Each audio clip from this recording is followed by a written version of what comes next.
이제 하나님 말씀을 받겠습니다. 이 시간 우리에게 주시는 하나님 말씀은 베드로전서 4장 7절에서 11절 말씀입니다. 신약성경 381쪽에 있습니다. 베드로전서 4장 7절에서 11절 말씀을 우리 찾으셨으면 한 절씩 교독하도록 하겠습니다. 만물의 마지막이 가까이 왔으니 그러므로 너희는 정신을 차리고 근신하여 기도하라.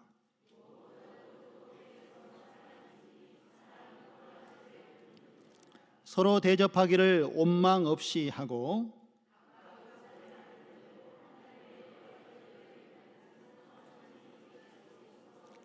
같이 읽겠습니다. 만일 누가 말하려면 하나님의 말씀을 하는 것 같이 하고 누가 봉사하려면 하나님이 공급하시는 힘으로 하는 것 같이 하라. 이는 범사의 예수 그리스도로 말미암아 하나님이 영광을 받으시게 하려 함이니 그에게 영광과 권능이 세세에 무궁하도록 있느니라. 아멘. 할렐루야.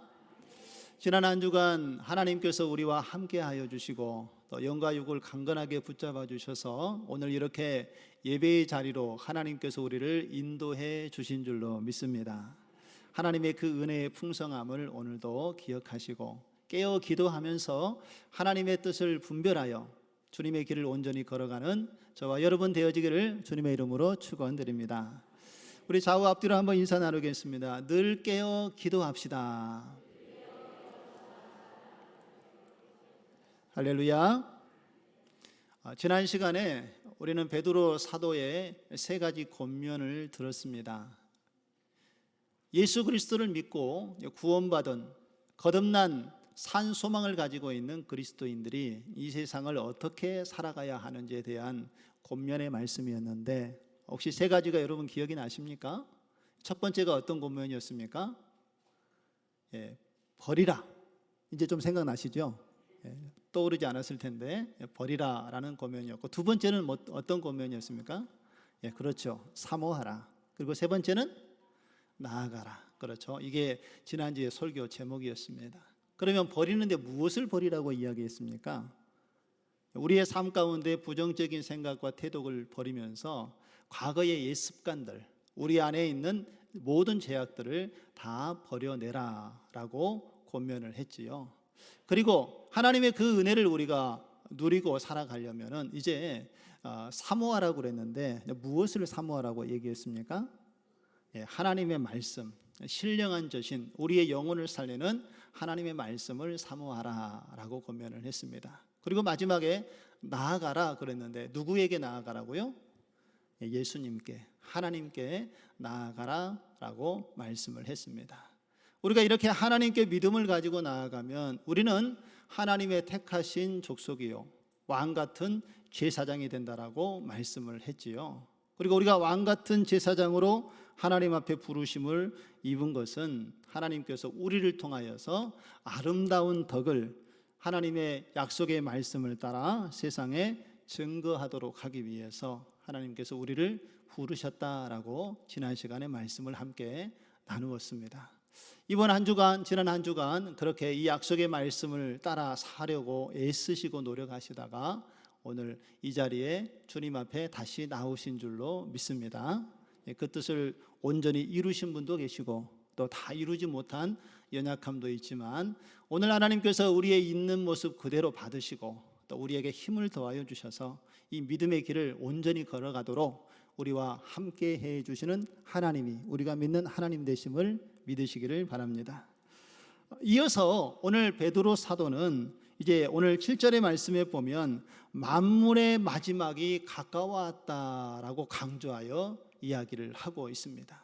구원받은 하나님의 자녀요 백성들이 이제 하나님의 은혜를 구하고 말씀 가운데 세상에서 하나님 앞에 그 뜻을 이루어가기 원하는데 우리가 사는 이 세상이 만물의 마지막 때, 바로 종말의 때다라고 이야기를 하고 있습니다. 그래서 우리는 현재 이 만물의 마지막 때를 살아가고 있습니다. 여기서 말하는 여러분 만물의 마지막 때는 과연 어떤 때를 이야기하겠습니까? 바로 이 때는 예수님께서 부활하시고 승천하신 이후에 약속하신 다시 오실 재림의 때를 이야기하고 있는 것입니다. 예수님께서 이미 부활하셔서 하나님 나라에 올라가실 때에 약속하신 말씀이기 때문에 예수님은 이 땅에 오셔서 하나님의 나라를 완성하실 줄로 믿습니다. 당시의 초대교회의 성도들은요, 예수 그리스도를 믿는다는 것은 사실 목숨을 내놓고 생명의 위협 속에서 예수님을 믿어야 하는 환경이었습니다. 그렇기 때문에 그 신앙생활이 얼마나 공공하고 힘들고 어려웠겠습니까? 그런데 그러한 환경 속에서도 그들이 흩어져 나그네처럼 인생을 살아가고 있었지만 그들에게는 분명한 소망이 있었습니다. 그 소망이 무엇입니까? 주님이 다시 오실 때에 하나님의 나라가 완성되어지고 우리가 그 나라에서 하나님을 찬양하고 예배하는 영원한 안식이 기다리고 있다라는 믿음이었다라는 것입니다. 그래서 그 믿음 때문에 그러한 환경 속에서도 그들이 믿음을 지키고 하나님이 주시는 위로와 소망을 받게 된 줄로 믿습니다.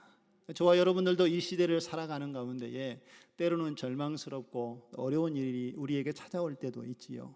그럴 때마다 부활의 능력이 되시고 이 땅에 다시 오시는 재림의 주 예수 그리스도를 생각하시면서 위로와 소망을 얻으시기를 주님의 이름으로 축원드립니다. 우리는 보통 이 마지막의 때를 생각하면 예수님이 이 땅에 다시 오시는 종말의 때를 생각하는데 여러분, 한 가지 더 마지막 때가 우리에게는 존재하고 있습니다. 그 마지막 때가 무엇인가 하면 각 사람에게 주님이 이 땅에 재림하시기 전에 우리가 경험해야 하는 죽음이라는 마지막 때라는 것입니다. 이 죽음은 어느 누구도 피해 갈 수가 없습니다.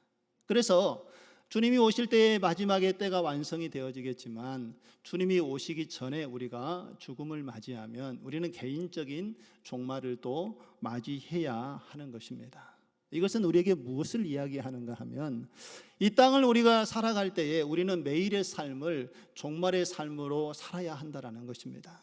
언제 주님이 오실지 하나님께서는 아버지 외에는 아무도 모른다라고 분명하게 우리에게 말씀을 하셨고요. 또 죽음이 언제 우리에게 임할지도 우리는 정확하게 알 수가 없는 시대 속에 살아가고 있습니다.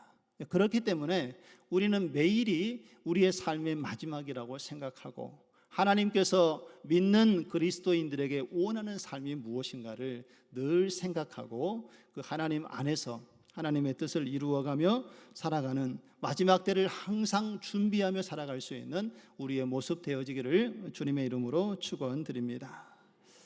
오늘 본문의 말씀은요, 이 개인적인 종말에 대해서 이야기하는 것은 아닙니다.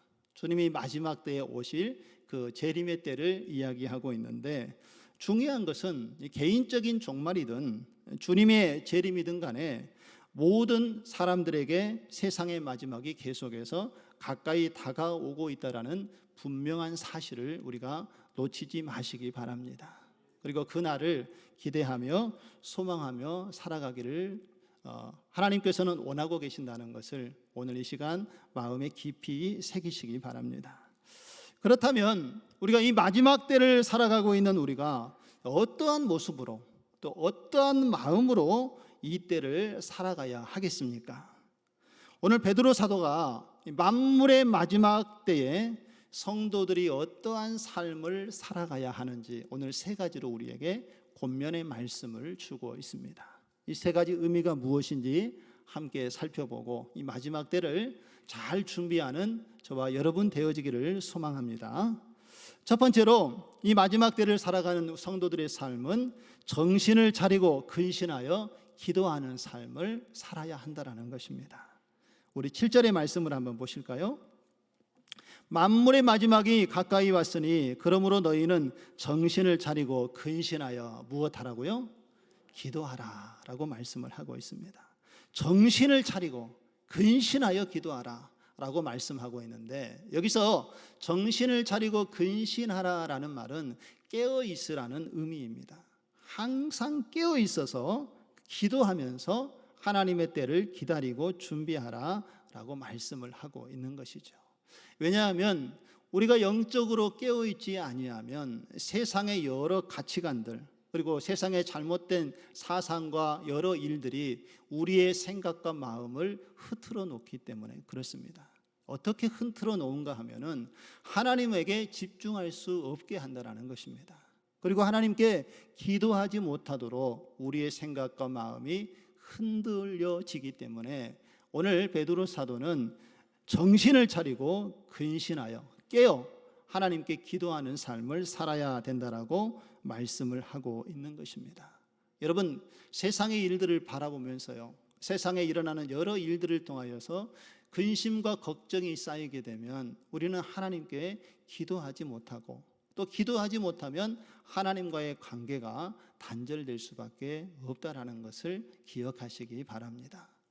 지금도 우리나라에 어려운 문제들이 일어나서 온 국민이 염려도 하고 또 두려워하는 마음도 갖고 있지 않습니까? 이럴 때에 우리가 세상의 어떠한 풍조의 마음과 생각을 빼앗겨 버리는 것이 아니라 이 시대에 하나님께서 원하시는 것이 무엇이고 우리 그리스도인들이 어떤 모습을 가져야 하는가에 대해 더 집중하고 하나님께 기도하는 믿음이 우리에게 필요하다라는 것이지요. 성령께서 우리를 통하여 이 시대를 바라보면서 기도하도록 우리를 이끌어 가신 그 부르심에 합당한 기도자로서 살아가는 우리의 모습이 되어지기를 소망합니다. 베드로가 이렇게 정신을 차리고 근신하여 기도하라고 우리에게 권면을 하고 있는데, 이 베드로의 권면은요, 사실 베드로가 그의 인생에서 겪었던 뼈아픈 경험을 통하여서 우리에게 주는 권면의 말씀입니다.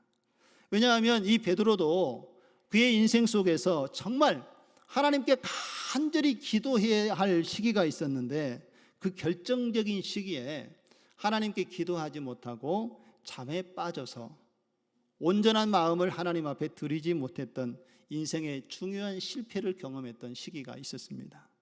그때가 언제인가 하면은 마태복음 26장 31절과 46절에 보면 예수님께서 십자가를 지시기 전에 겟세마네 동산에서 기도했던 내용이 소개되어지고 있습니다.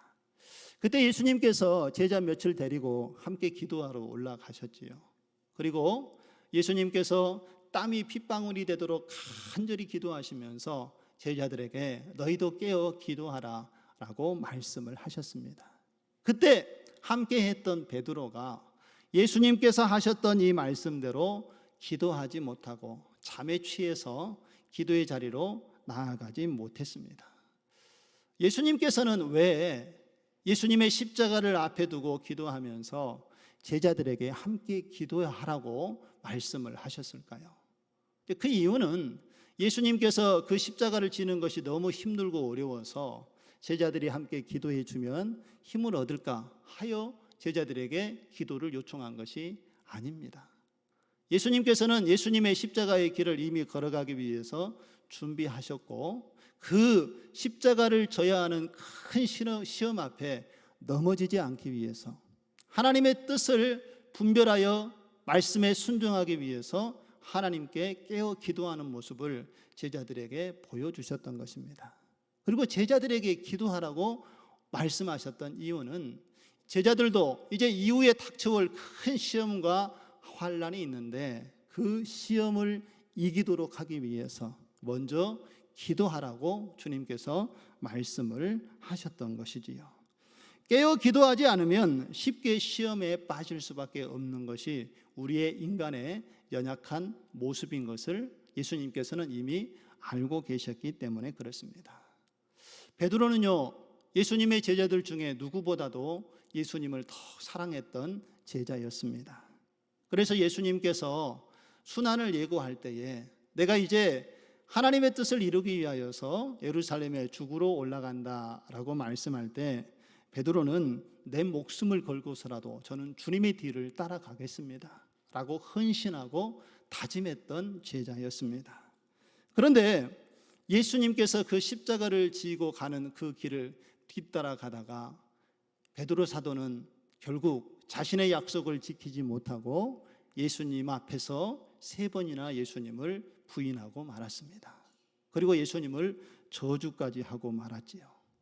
이러한 커다란 시험이 오자 예수님께서는 그들이 이 시험에서 이기도록 하기 위하여서 그렇게 먼저 기도하도록 제자들에게 말씀했음에도 불구하고 베드로 사도는 기도하지 못한 삶 때문에 결국 자신에게 주어진 이 큰 시험을 이겨내지 못하고 결국 실패하고 말았던 것을 우리에게 보여주고 있습니다. 이처럼 우리도 깨어 기도하지 못하면 커다란 시험 앞에 넘어지게 된다는 것을 기억하시기 바랍니다. 우리가 하나님께서 맡겨주신 사명, 이 일들을 감당하는 데 있어서는요, 우리의 힘만으로는 될 수 없다라는 것을 기억하시기 바랍니다. 우리 성도의 그 거룩함만 가지고는 하나님의 뜻을 이루어 갈 수가 없습니다. 그래서 우리는 주님을 진심으로 사랑하고 주님의 말씀에 믿음으로 순종하기를 소망하는 믿음이 우리 안에 있다라면 우리는 하나님께 기도할 수밖에 없다라는 것입니다. 내 힘으로 안 된다는 것을 경험을 통해서 이미 알고 있기 때문에 우리는 깨어 하나님께 부르짖어 기도해야 된다는 것입니다.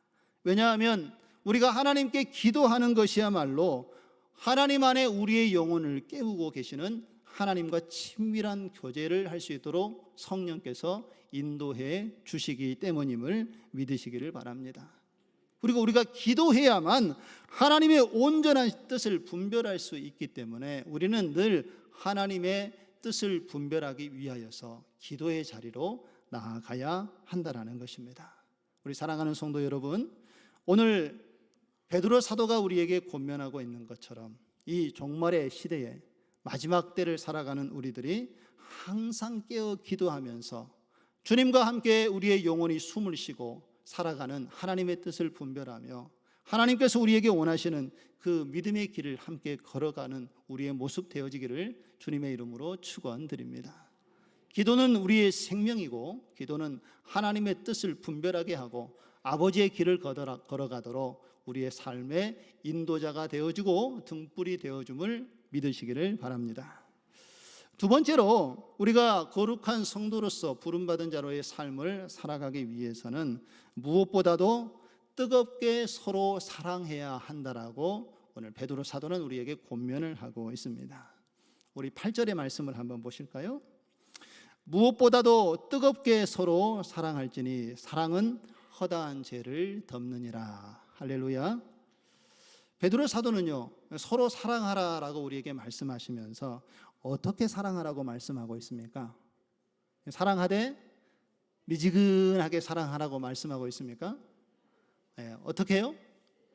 뜨겁게요. 근데 말씀하시는데 전혀 안 뜨거우신 것 같습니다. 어떻게 사랑하라고요? 뜨겁게 사랑하라라고 권면을 하고 있습니다. 여러분, 여기서 뜨겁게 사랑하라는 이 말의 의미는 우리가 말로만 입술로만 사랑하는 것이 아니라 우리의 마음 깊은 곳에서 우리가 하나님의 사랑과 은혜를 경험했다면 그 사랑을 이웃에게 실제적으로 드러낼 수 있는 행함이 있는 사랑에 대해서 이야기를 하고 있는 것입니다. 진지하고 진실하게 예수님의 마음으로 하나님의 마음으로 이웃을 돌아보고 섬길 수 있는 그러한 사랑을 오늘 베드로 사도는 뜨겁게 사랑하라라고 우리에게 말씀을 하고 있는 것이지요. 그런데 이렇게 사랑하라고 하는 이유가 무엇입니까? 이 사랑이 허다한 죄를 덮기 때문이라고 오늘 베드로 사도는 이야기를 하고 있습니다. 여러분, 여기서 사랑이 허다한 죄를 덮는다는 말의 의미는 무엇이겠습니까? 우리는 단순하게 이 말씀을 이렇게 해석을 합니다. 사랑하니까 잘못을 덮어주라 라고 생각하고 이 말씀을 이해하기도 하지만 사실 이 단순한 의미보다는 여기에는 더 중요한 하나님의 메시지가 담겨져 있습니다. 무엇인가 하면은 베드로가 오늘 권면한 이 사랑은 우리가 이제 마지막 때가 되면 다 하나님 앞에 심판대 앞에 서게 되지요. 그리고 주님께서 우리에게 분명하게 말씀을 하실 겁니다. 믿음의 신앙으로 예수 그리스도를 잘 믿고 하나님과 함께 살아왔는지 그렇지 않은지를 돌아보시면서 우리가 주님 안에서 어떻게 그 사랑을 행하였는지 바라보면서 그 뜨거운 사랑을 성도 간에 행한 모든 사람들을 바라보면서 주님께서 우리 안에 있는 그 허물을 덮어주신다는 의미로 오늘 베드로 사도는 우리에게 이 사랑이 허다한 죄를 덮는다라고 말씀을 하고 있는 것입니다. 다시 말해서 우리 안에 있는 죄악의 모습들이 있지 않습니까? 이 모든 죄를 하나님께서 그 죄를 가리워 덮어주신다. 그리고 하나님의 은혜 안에 거하도록 그 사랑의 의미를 깨닫게 하신다는 말씀으로 오늘 베드로 사도가 이것을 우리에게 증거하고 있는 것입니다.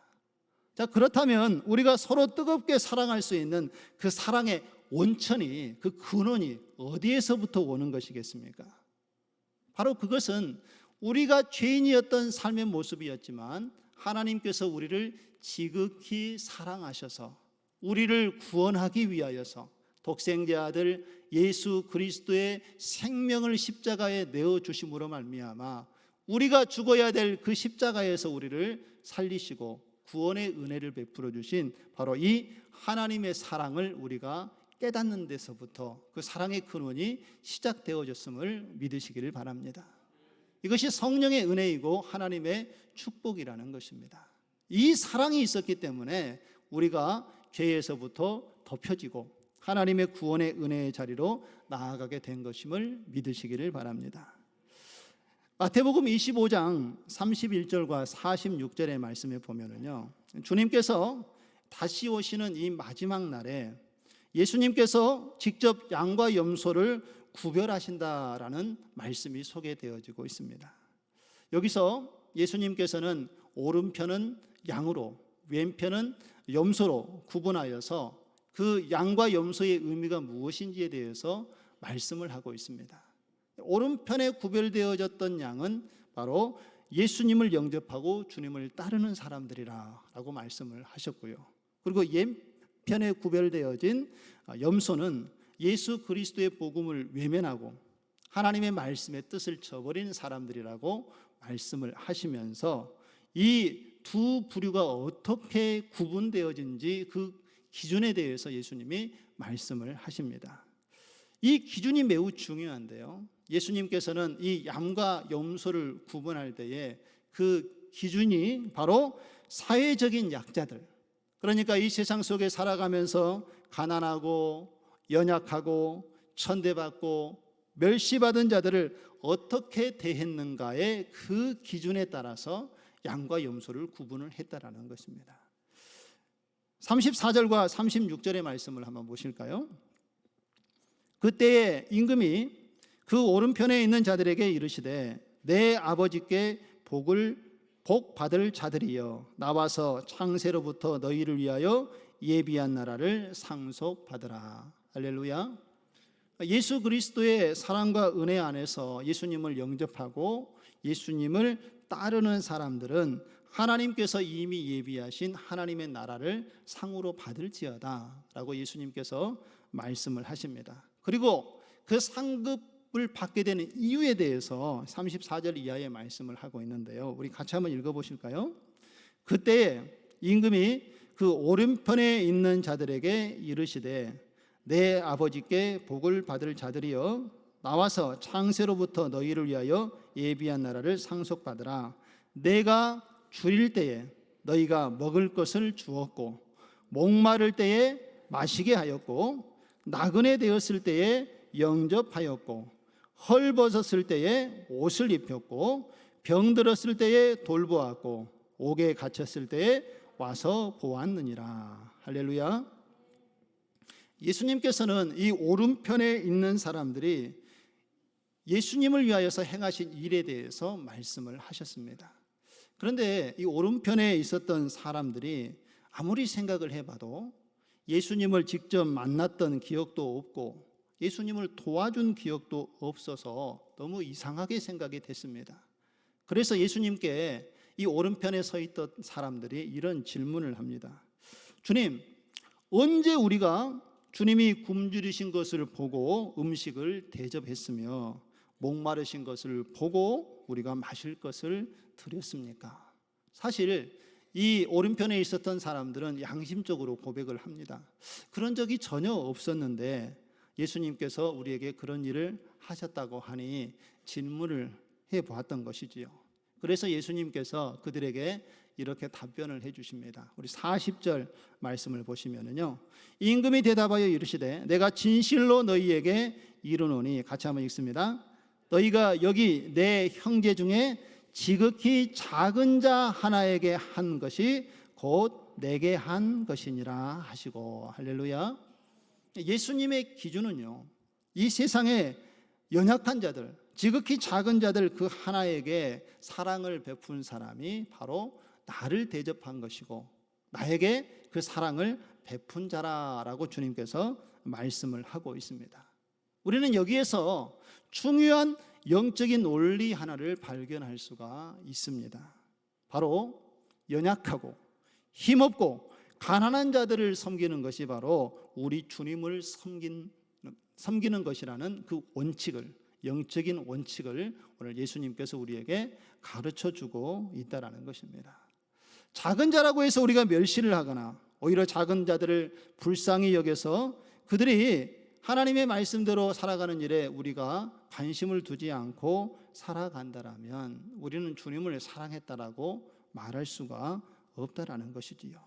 그러나 그런 연약한 자들을 돌아보고 내가 하나님의 사랑을 먼저 받은 자로서 그 사랑을 나누는 삶을 살아가는 것이 바로 예수님을 대접한 것이고 예수님께 했던 사랑이라는 것을 주님께서 말씀하시면서 이와 같은 일을 행하는 자들을 칭찬하시고 그들에게 하나님 나라가 상속되어졌음을 주님께서 말씀을 하고 있는 것입니다. 주님께서는 나를 사랑하는 자는 나의 계명을 가지고 지키는 자가 나를 사랑하는 자라라고 말씀하지 않았습니까?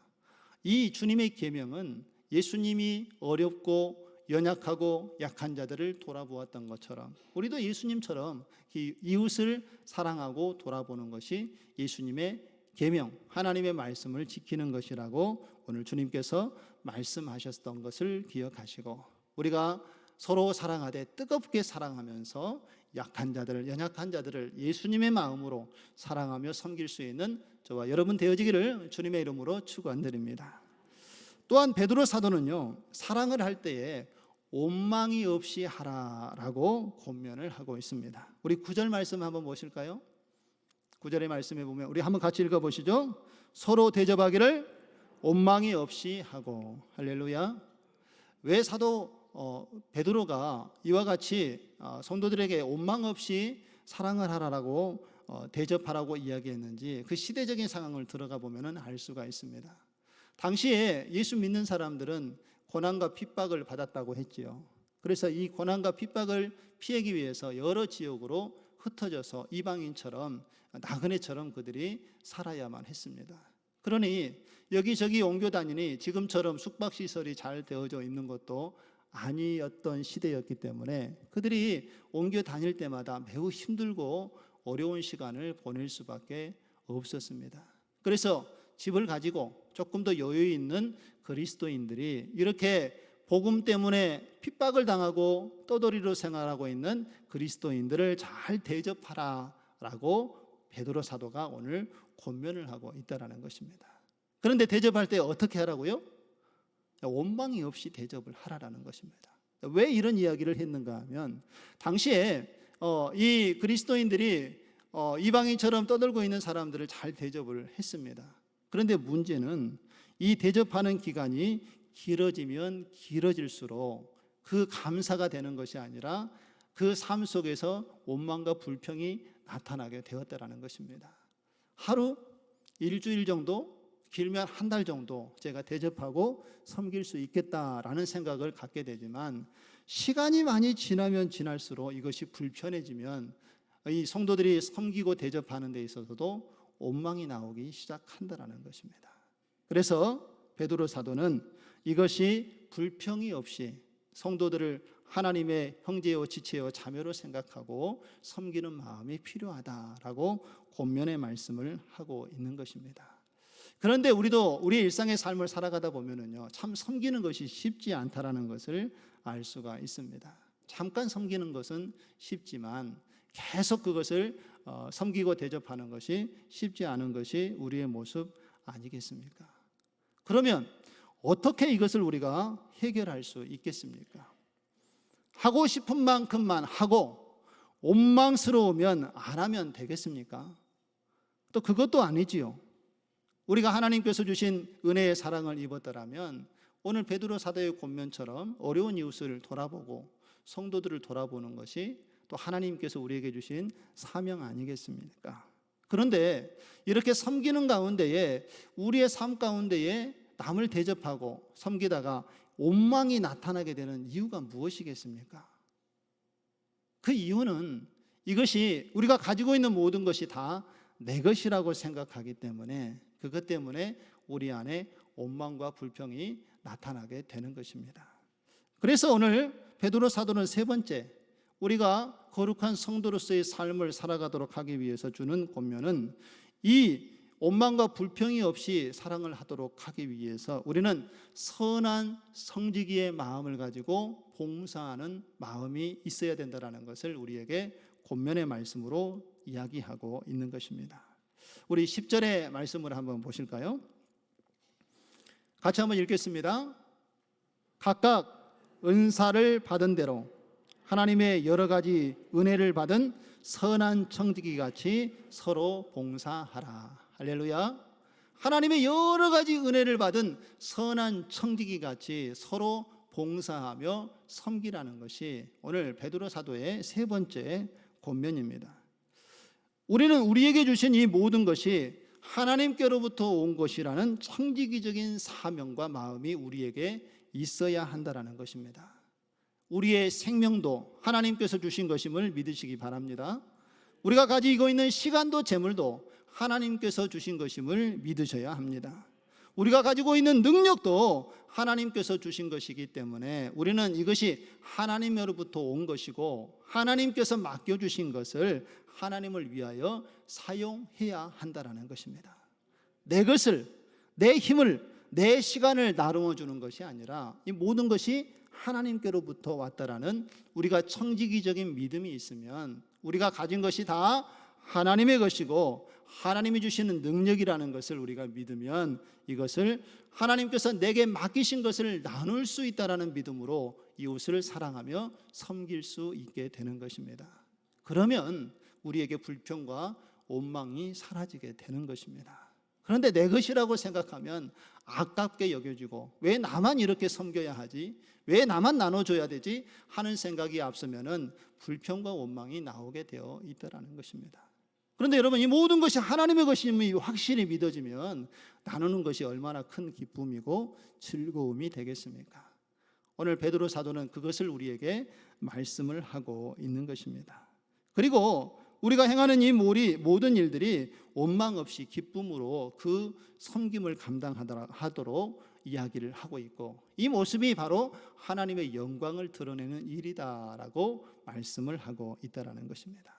자, 그러면 마지막으로 우리가 어떻게 이 하나님의 영광을 나타낼 수 있겠습니까?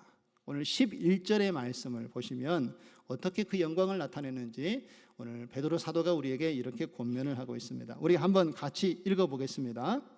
만일 누가 말하려면 하나님의 말씀을 하는 것 같이 하고 누가 봉사하려면 하나님이 공급하시는 힘으로 하는 것 같이 하라. 이는 범사에 예수 그리스도로 말미암아 하나님이 영광을 받으시게 하려 함이니 그에게 영광과 권능이 세세에 무궁토록 있으리라. 할렐루야. 예, 우리가 청지기적인 사명을 가지고 누군가에게 말을 하려면 하나님이 말하는 것처럼 말하고 누군가에게 봉사하려면 하나님이 공급하시는 힘으로 할 때에 원망 없이 불평 없이 하나님이 주시는 일을 믿음으로 감당할 수 있게 된다는 영적인 원리를 오늘 베드로 사도가 우리에게 분명하게 말씀을 해주고 있습니다.